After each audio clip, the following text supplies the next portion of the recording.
नमस्कार, स्वागत है आपका पार्लियामेंट्री बिजनेस में। आपके साथ मैं हूं पारुल त्यागी। बुलेटिन की शुरुआत करेंगे। पूर्वी लद्दाख में सोमवार रात गलवान घाटी में चीनी सैनिकों के साथ हिंसक झड़प में भारतीय सेना के कर्नल सहित 20 सैनिक शहीद हो गए। पिछले 5 दशक से भी ज्यादा समय में सबसे बड़े सैन्य टकराव की वजह से क्षेत्र में सीमा पर पहले से जारी गतिरोध और भड़क गया है। सरकारी सूत्रों की माने तो चीनी पक्ष के भी 43 सैनिक हताहत हुए हैं। सेना ने शुरू में कहा कि एक अधिकारी और 2 सैनिक शहीद हुए, लेकिन कल देर शाम बयान में कहा गया कि 17 अन्य सैनिक जो अत्यधिक ऊंचाई पर शून्य से नीचे तापमान में गतिरोध के स्थान पर ड्यूटी के दौरान गंभीर रूप से घायल हो गए थे, उन्होंने दम तोड़ दिया है। इससे शहीद हुए सैनिकों की संख्या बढ़कर 20 हो गई है। चीन सीमा पर भारत के 20 जवान शहीद होने के बाद देश भर में रोष है। भारत और चीन के बीच लद्दाख में लगातार बढ़ते तनाव को लेकर कांग्रेस नेता राहुल गांधी ने प्रधानमंत्री नरेंद्र मोदी पर निशाना साधा है। राहुल गांधी ने ट्वीट कर लिखा कि बस अब बहुत हुआ, हमें सच जानना है कि आखिर क्या हुआ है। प्रधानमंत्री नरेंद्र मोदी आखिर चुप क्यों हैं? कांग्रेस नेता राहुल गांधी ने अपने ट्वीट में लिखा कि आखिर चीन ने हमारे सैनिकों को मार कैसे दिया, उनकी हिम्मत कैसे हुई कि चीन ने हमारी जमीन को हड़प लिया। पूर्वी लद्दाख की गलवान घाटी में सोमवार को चीन के साथ हुई झड़प में भारत के 20 सैनिक शहीद हुए हैं। 45 साल में ऐसा पहला मामला है जब भारत चीन की झड़प में किसी सैनिक का खून बहा हो। चीन की सरकारी मीडिया ने चीनी सेना के हवाले से दावा किया है कि गलवान घाटी क्षेत्र पर उसकी हमेशा संप्रभुता रही है और आरोप लगाया है कि भारतीय सैनिकों ने जानबूझकर उकसाने वाले हमले किए, जिस वजह से गंभीर संघर्ष हुआ और सैनिक हताहत हुए। साथ ही चीन ने आरोप लगाया है कि भारतीय सैनिकों ने 15 जून को 2 बार अवैध गतिविधियों के लिए सीमा रेखा लांघी और चीन के कर्मियों को उकसाया और उन पर हमले किए, जिस वजह से दोनों पक्षों के बीच गंभीर मारपीट हुई। साथ ही उसने भारतीय सेना के इस बयान का भी विरोध किया कि गलवान घाटी में तनाव कम करने की प्रक्रिया के दौरान सैनिकों के बीच हिंसक झड़प हुई है। लद्दाख के गलवान घाटी में चीन की धोखेबाजी के बाद भारत चीन सीमा के सभी पोस्ट पर हाई अलर्ट घोषित कर दिया गया है। चीन से लगी भारत की सीमाओं वाले राज्य जैसे कि उत्तराखंड, हिमाचल, अरुणाचल प्रदेश और लद्दाख में आईटीबीपी की सभी चौकियों पर अलर्ट घोषित कर दिया गया है।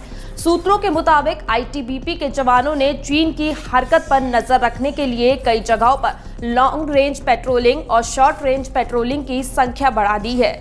सीमा पर चीन की हर हरकत पर सेना नजर बनाए हुए है। भारत और चीन के बीच गलवान घाटी में हुई हिंसक झड़प पर अब पूरी दुनिया की नजर है। अमेरिका भी भारत और चीन के बीच जारी इस तनाव पर नजर बनाए हुए है। अमेरिकी विदेश मंत्रालय के एक अधिकारी का कहना है कि भारत चीन के बीच एलएसी पर जो भी चल रहा है उस पर अमेरिका की पूरी नजर है। अमेरिकी विदेश मंत्रालय के अधिकारी ने कहा कि भारत की सेना ने 20 जवानों के शहीद होने की पुष्टि की है। हम उनके परिवार के प्रति संतावना प्रकट करते हैं। भारत और चीन दोनों ही इस बात को राजी हैं कि वो इस विवाद को निपटाना चाहते हैं और बॉर्डर से सैनिक पीछे लेना चाहते हैं। कोरोना संकट के बीच पेट्रोल और डीजल की कीमतों में लगातार बढ़ोतरी होती जा रही है। लगातार 11वें दिन पेट्रोल और डीजल के दामों में बढ़ोतरी की गई है। नई बढ़ोतरी के बाद दिल्ली में पेट्रोल अब 77.28 प्रति लीटर और डीजल 75.79 रुपए प्रति लीटर मिलेगा। तेल कंपनियों ने 11वें दिन भी पेट्रोल और डीजल के दामों में बढ़ोतरी कर दी है। दिल्ली में अब पेट्रोल की कीमत 0.55 रुपए की बढ़ोतरी के साथ 77.28 रुपए प्रति लीटर पहुंच गई है, जबकि डीजल के दाम 0.69 रुपए की बढ़ोतरी के साथ 75.79 रुपए हो गई है। बीते सोमवार को एलएसी पर चीन से हिंसक झड़प में भारत के 20 सैनिक शहीद हो गए। इस घटना के बाद दोनों देशों के बीच तनाव बढ़ गया है और इसका असर अब भारतीय शेयर बाजार पर भी दिख रहा है। यही वजह है कि सप्ताह के तीसरे कारोबारी दिन यानी कि बुधवार को सेंसेक्स और निफ्टी में भारी गिरावट दर्ज की गई। शुरुआती कारोबार में सेंसेक्स 250 अंक लुढ़क कर 33,400 अंक के नीचे आ गया, जबकि निफ्टी करीब 70 अंक की गिरावट के साथ 9,900 अंक के ही नीचे कारोबार कर रहा था। भारत में कोरोना वायरस से संक्रमित लोगों की संख्या 3.5 लाख के पार पहुंच चुकी है। स्वास्थ्य मंत्रालय के ताजा आंकड़ों के मुताबिक देश में अब तक 3,54,065 लोग कोरोना वायरस से संक्रमित हो चुके हैं, जबकि इसमें से 11,903 लोगों की अब तक मौत हो चुकी है, जबकि 1,86,000 लोग ठीक भी हुए हैं।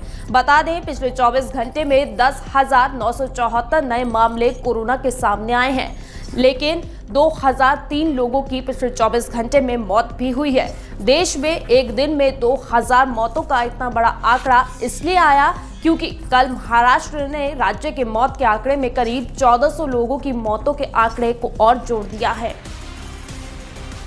इस बुलेटिन में फिलहाल इतना ही, लेकिन और खबरों के लिए आप देखते रहिए पार्लियामेंट्री बिजनेस।